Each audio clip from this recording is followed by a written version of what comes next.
Olá, meu amigo, minha amiga, muito obrigado por vocês estarem aqui no nosso Portal do José, em tempos onde as atenções de pessoas como nós estão voltadas para o que está acontecendo no Senado Federal, especificamente na CPI da Covid, a gente não poderia deixar de fazer análise de alguns episódios, das falas de alguns personagens e dos possíveis desdobramentos que essa CPI terá. Bom, se você está chegando agora, convido você a se inscrever no nosso portal, a conhecer os nossos outros vídeos também, compartilhar se você gostar, dar o joinha porque a gente chega em outras pessoas como você e mandar para cá os seus comentários, as suas impressões, que são sempre bem-vindas, são muito importantes. Gente, não dá para a gente simplesmente analisar a CPI da Covid sem a gente se lembrar por que é que ela existiu e em que contexto que ela está se dando. Em primeiro lugar, uma comissão parlamentar de inquérito, como eu já comentei com vocês, é uma comissão que visa apurar responsabilidades normalmente de crimes, de malfeitos. E uma vez apurados esses crimes, a responsabilidade ser questionada judicialmente na esfera do direito penal. Isso pode acontecer de uma forma mais rápida ou menos rápida, dependendo de circunstâncias políticas, como é o caso aqui do nosso país. Que o presidente da República é o principal responsável por esse monte de mortes que nós temos no nosso país, isso aí é unânime entre as pessoas que estão antenadas com a realidade no Brasil e no mundo. Não seria necessário sequer uma CPI para que o presidente já tivesse sido afastado há muito tempo. Mas por que é que ele não caiu? Todas as vezes a gente martela essa tecla aqui, a gente aperta o dedo aqui nessa tecla aqui no nosso papo. É porque o presidente da República, embora ele lidere um governo desfuncional, o que seria um governo desfuncional, né? É algo quase que uma organização acéfala que opera para coisa nenhuma, exceto num interesse de grupos financeiros, grupos internacionais, grupos que estão saqueando o nosso país. Então, os meios de comunicação no Brasil e em outros lugares do mundo, como estão sempre atrelados a interesses comerciais, interesses financeiros, interesses do dinheiro, eles apoiam qualquer governo, por mais genocida que seja, para aprovar as suas pautas, aprovarem os seus interesses. Basta ver, gente, que enquanto nós estamos com os olhos voltados lá para Brasília, enquanto os olhos estão no Senado Federal, na Câmara, o rolo compressor está passando. A Eletrobras está a ponto de ser entregue, de ser privatizada. A privatização da Eletrobras avança em meio à polêmica. Tem um outro jornal aqui que mostra que Câmara aprova o texto base. Sabe o que isso significa na avaliação de todo mundo que tem responsabilidade com esse tema? É que a tarifa de energia elétrica vai aumentar. Ninguém está querendo privatizar a Eletrobras porque está preocupado com o consumidor final. Não tem esse tipo de pensamento. Então, esse tema não está sendo debatido, a gente não está tendo discussões sobre esse tema. O povo brasileiro, aquele que vai pagar a conta no final da história, esse não está tendo nenhum tipo de informação.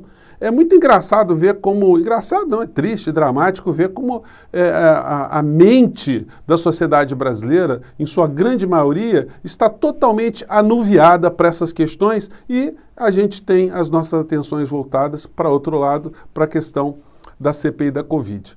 Então, não seria necessário que a gente tivesse uma CPI para aprovar o afastamento do presidente. Essa situação já poderia ter corrido lá no Congresso Nacional por conta de mais de uma centena de pedidos de impeachment que o presidente já foi objeto. Mas ele está sendo muito bem amparado ali, como eu tenho dito a vocês. Os meios de comunicação têm feito coberturas muito tímidas.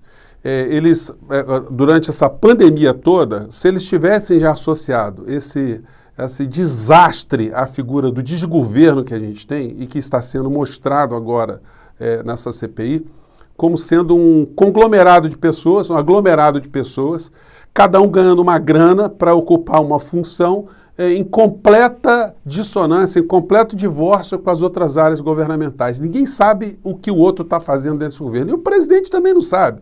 Bolsonaro está pouco se lixando. Bolsonaro ele é muito mais visto em pescaria, em lancha, em churrasco, em jogo de futebol, em eventos militares, do que dentro do governo fazendo alguma coisa de útil para o povo brasileiro. Eu separei aqui algumas questões relacionadas a CPI, e eu separei uma única fala aqui para compartilhar com vocês. Mas enquanto a gente está ligado aí na CPI, o governo conta com um séquito, né, de puxa-sacos bajuladores que vão para ele para tudo quanto é obra. Então teve uma obra lá de inauguração de uma ponte entre o Maranhão e o Piauí, né? E aí o Fábio Faria, que era um puxa-saco da Dilma, um puxa-saco do Lula, agora virou um puxa-saco do Bolsonaro, para vocês terem uma ideia da envergadura moral, ética e política de alguns personagens. E ele passou a ser aqui um garoto propaganda, né, a favor do Bolsonaro e das virtudes, entre aspas, do bolsonarismo. E aí quem é que aparece nessa cerimônia lá no Nordeste do nosso país?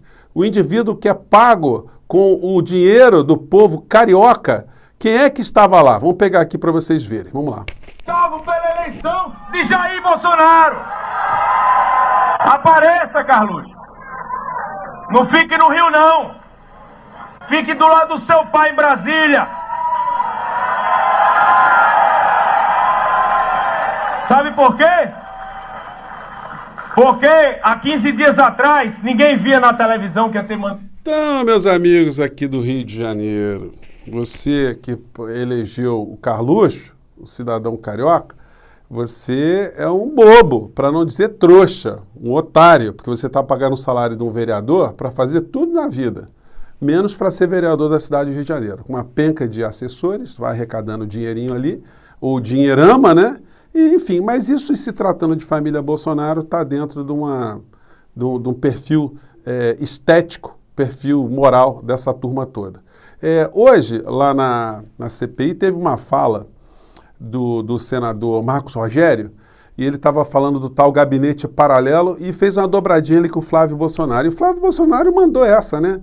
Olha, se existe um gabinete paralelo, por que não chama o pastor Malafaia? Esse sim que é conselheiro de Jair Bolsonaro. E aí está se aventando a possibilidade de chamar o bispo Malafaia, o pastor Malafaia, essa criatura que de vez em quando a gente homenageia aqui nos nossos papos, né?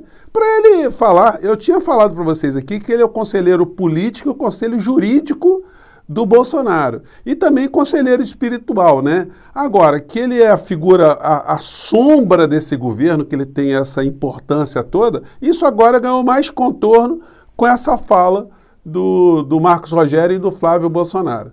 E aí, gente, essa CPI está sendo um espetáculo de humilhação do Pazuello. E quando uma pessoa é humilhada dessa forma e ela não reage, das duas uma, ela não tem ética, não tem moral, não tem hombridade, ou é um psicopata.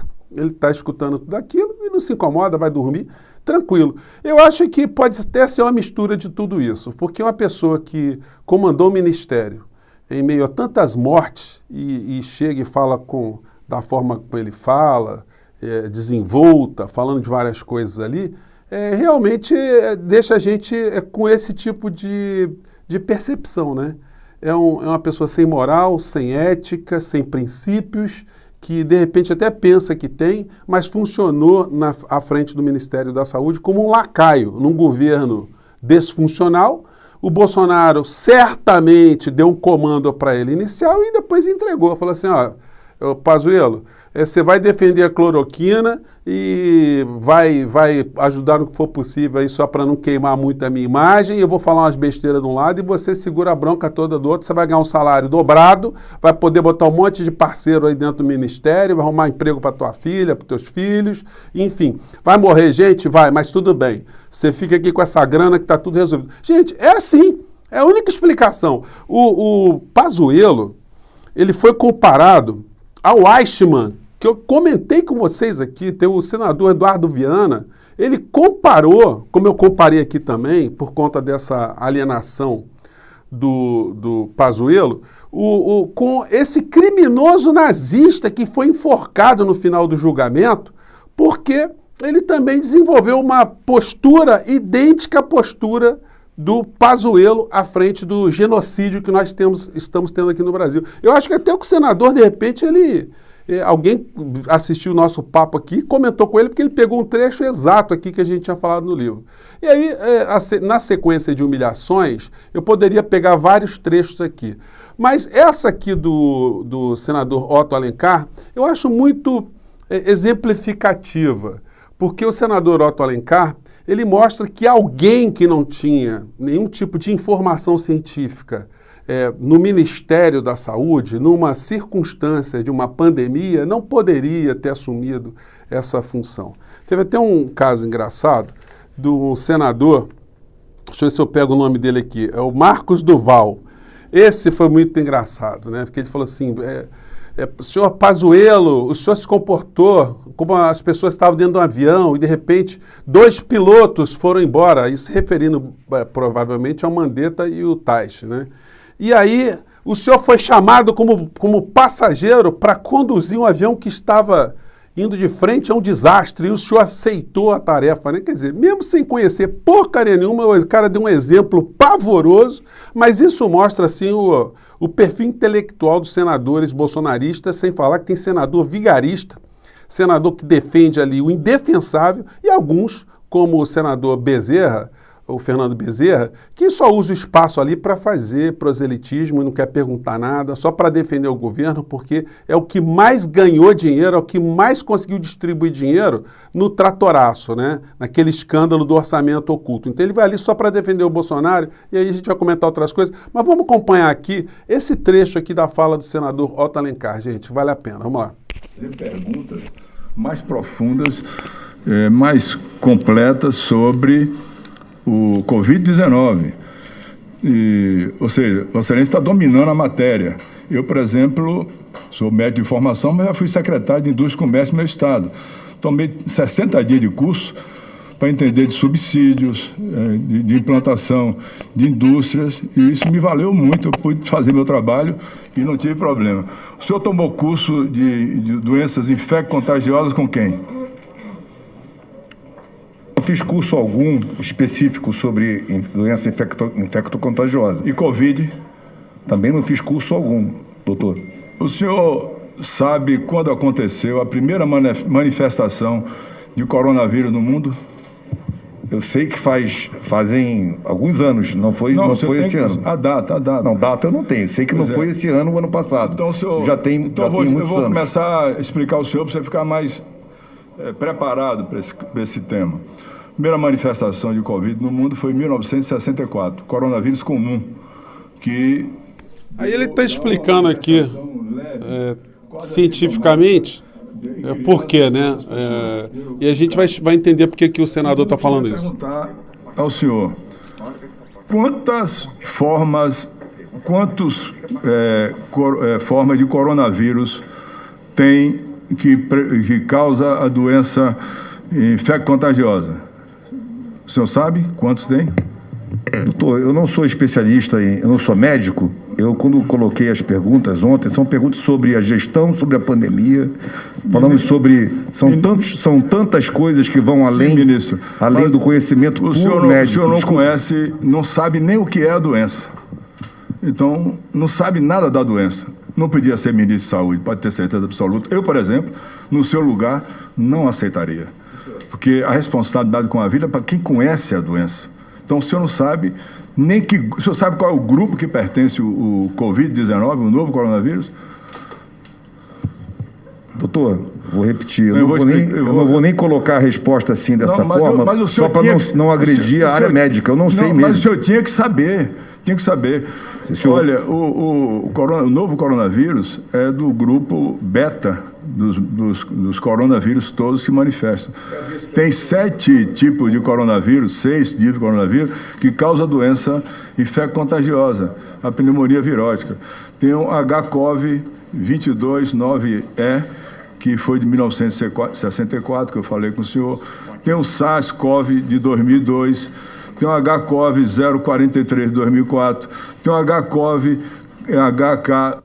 Gente, eu vou colocar, enfim, esse trecho aí, colocar a sessão toda da TV Senado nesse trecho aí para vocês quiserem aprofundar um pouco mais, né? Quiserem acompanhar esse depoimento, mas é o depoimento clássico que mostra que o governo Bolsonaro não tinha gestão nenhuma na saúde. Estava fazendo, cada um fazia o que queria. E o Pazuello, ele foi advertido ali por alguns senadores que ele vai responder criminalmente, o Bolsonaro vai responder criminalmente. Fica essa pergunta o tempo todo, né, nas nossas cabeças. Pô, mas vai sofrer algum tipo de sanção agora? Olha, como eu disse a vocês, é um processo jurídico e também depende das questões políticas. Porque para o Bolsonaro sofrer impeachment, o Arthur Lira tem que aceitar a denúncia que irá sair eventualmente do Procurador-Geral da República contra o Bolsonaro, mas vai entrar numa fila de tantas outras que já estão ali. Por que que isso já não aconteceu em outros tempos? Como eu digo a vocês, né, existe toda uma blindagem. Os meios de comunicação à noite, eles fazem a cobertura da CPI, mas ainda está muito superficial. Não é uma coisa que o tempo todo está em todos os telejornais, não está com exposição muito grande a ponto de pegar a opinião de pessoas para falar de impeachment, falar da inconstitucionalidade, falar dos crimes, pegar vítimas das pessoas que foram vítimas da Covid concretamente, parentes, órfãos, pessoas que estão endividadas, pessoas que estão sequeladas, enfim, para humanizar essa situação. A gente viu isso hoje na fala da senadora Simone Tebet, que ela também deu uma esculachada no Pazuello, gente. Ele só está tomando esculachada e ele não mexe a sobrancelha. Então isso mostra esse perfil que eu digo para vocês, o perfil do psicopata, né? Parece ser o governo mesmo de psicopatas, de pessoas cruéis, de pessoas desalmadas e pessoas corruptas, né? Porque no final da história todo mundo quer uma grana. Teve situações hilárias ali, várias situações, né? O relator, aliás, o presidente Osmar Aziz, quando ele falou Omar Aziz, quando ele falou do hacker, né, que tinha acontecido lá no Trate Covid, que o Pazuello disse, não, isso aí alguém hackeou e colocou no ar. Ele falou assim, esse hacker era muito bom, porque ele colocou até na TV Brasil. Então, documentando tudo, o Pazuello vai ficar muito encalacrado criminalmente, como eu disse a vocês. Ele não vai precisar de processo de impeachment, o processo dele já corre já direto.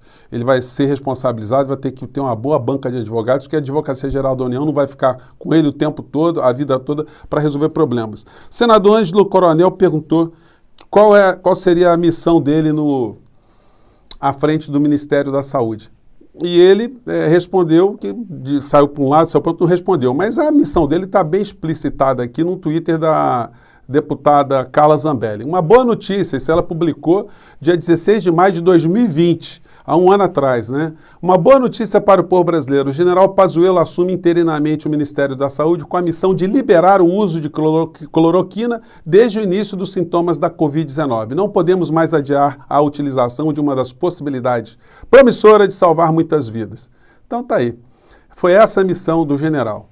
Ajudar a matar o povo brasileiro, desinformar o povo brasileiro e agora ser responsabilizado de todas as formas por esse genocídio aqui no nosso país. Gente, vou ficar por aqui. A gente, quando coloca um trecho aqui, o programa fica um pouquinho mais longo, mas espero que você tenha curtido aí o papo conosco, tá bom? Grande abraço até o nosso próximo vídeo. Vamos continuar aqui observando todos os acontecimentos principais. Tchau!